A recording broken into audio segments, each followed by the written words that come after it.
Wakil Wali Kota Banda Aceh Jainal Arifin atau yang akrab disapa Cik Jainal memantau langsung jalannya TC Berjalan cabang Katil Quran, Tahfiz Quran, dan Fahmil Quran.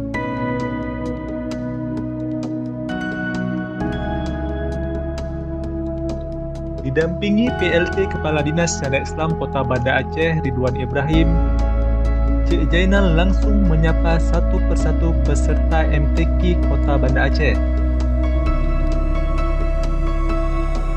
Tak hanya itu, selain memberi motivasi, Cik Jainal juga menguji secara langsung hafalan para peserta cabang tahfiz Quran. Soal diberikan kepada peserta kemudian dijawab secara bergiliran satu persatu.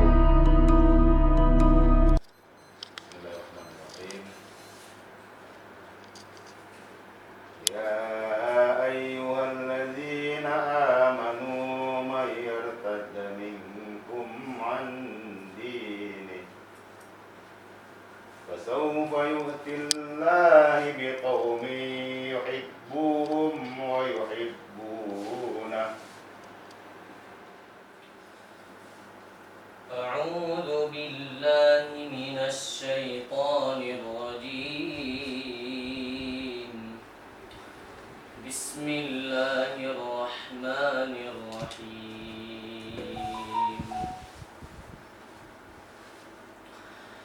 يا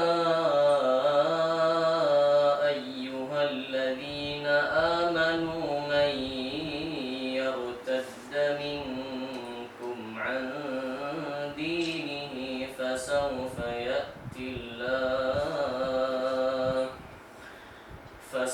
يأتي الله بقوم يحبهم ويحبونه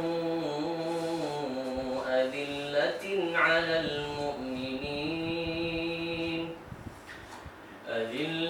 على المؤمنين أعزة على الكافرين يجاهدون في سبيل الله ولا يخافون لومة لائم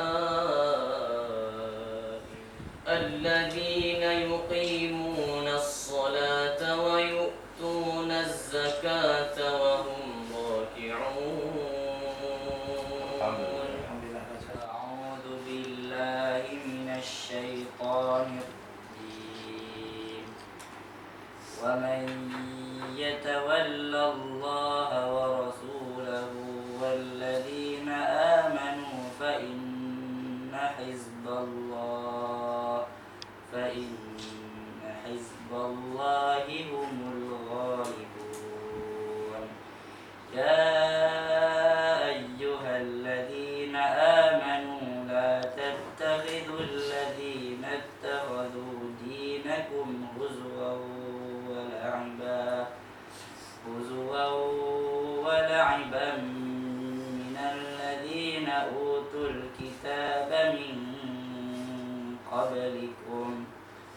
من الذين أوتوا الكتاب من قبلكم والكفار أولياء واتقوا الله إن كنتم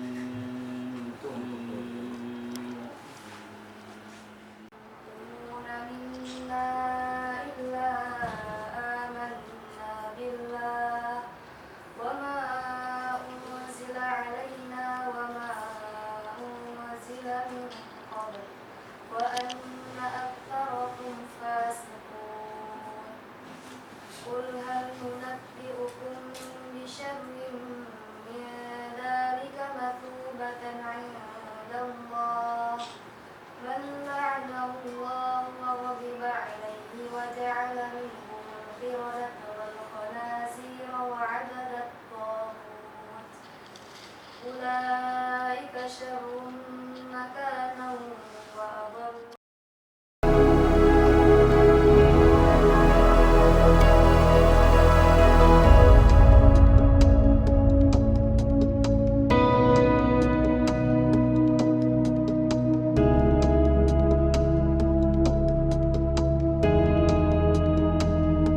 Jainal juga berharap kepada panitia dan para peserta untuk selalu bersemangat dan menjaga kesehatan. karena menurutnya dalam waktu dekat akan diadakan kembali TC berjalan tahap 2.